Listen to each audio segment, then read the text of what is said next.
一场袭击，整个俄乌局势升级了。各位网友，大家好，欢迎收看本期中诚 Talk。在不久之前中国和乌克兰两国领导人通了电话，这让外界看到了俄乌局势走向缓和的可能性。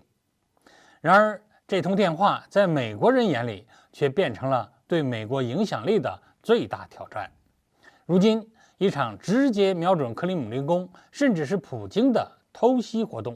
彻底证明了美国正被迫提前要决战。综合多家媒体的消息来看日前有2架不明势力的武装无人机突然袭击了克里姆林宫的总统官邸。尽管克里姆林宫的安保系统及时采取了措施，击毁和瘫痪了来袭的无人机，但是作为俄罗斯的心脏，却能够遭遇无人机袭击，可以说让莫斯科当局是颜面无存呐。这也暴露出我们此前多次提到过的问题：俄罗斯的防御系统在这场战争中暴露出很多漏洞，也说明了未来无人机的空袭防御是非常困难的。而让外界十分关注的是俄罗斯方面立即就将这次袭击定义为乌克兰对普京总统的暗杀行动。这个定义可以说是彻底引爆了全网舆论。尽管自俄乌开战以来乌克兰就曾经用无人机袭击过俄罗斯境内的重要设施，但是不论是西方舆论的道德绑架，还是俄罗斯自身考量的各种因素，对乌克兰的对等报复也并没有执行那么对等。但是针对最高领导人的暗杀，却几乎是直接打消了俄罗斯的其他选择。从塔斯社和环球网了解到的消息事发的第2天，俄罗斯前总统、现在俄罗斯联邦安全会议副主席梅德韦杰夫公开表态，如今俄罗斯所能做的，那就是也要从物理上消灭乌克兰总统泽连斯基及其集团。很明显，俄乌局势全面升级了。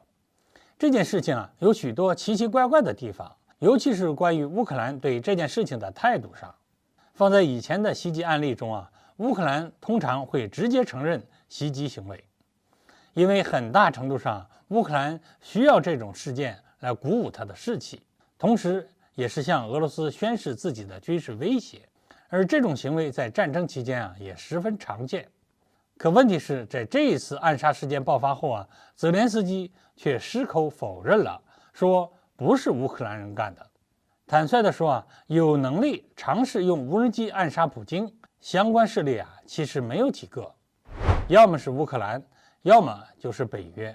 而事发的当天，美国人似乎表现出了一种未卜先知的敏锐。五角大楼直接召开了新闻发布会，声称北约和俄罗斯之间的冲突升级的可能那是切实存在的。而说完之后，当天夜里这次袭击就发生了。这种巧合也太过于巧合了吧。而且就目前暴露出来的情况来看作为袭击的无人机体积很小，携带的也不过是微型炸弹，用这种方式要去暗杀普京，除非情报非常精准，克里姆林宫完全毫无防备，否则它是不可能暗杀成功的。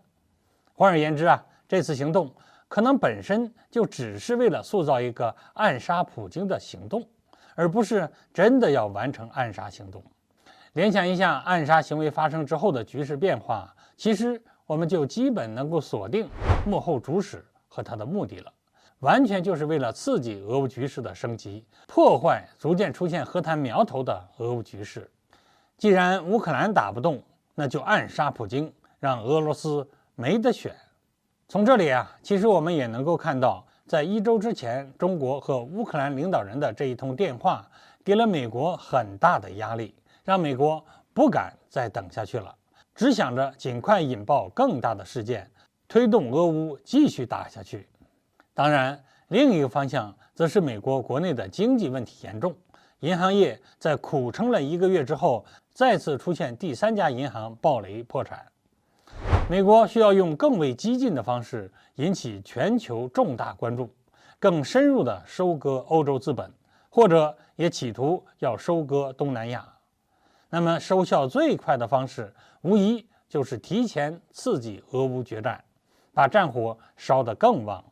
当然，也不排除要在东亚或者东南亚也制造其他的重大事变。因此，我们必须提高警惕了。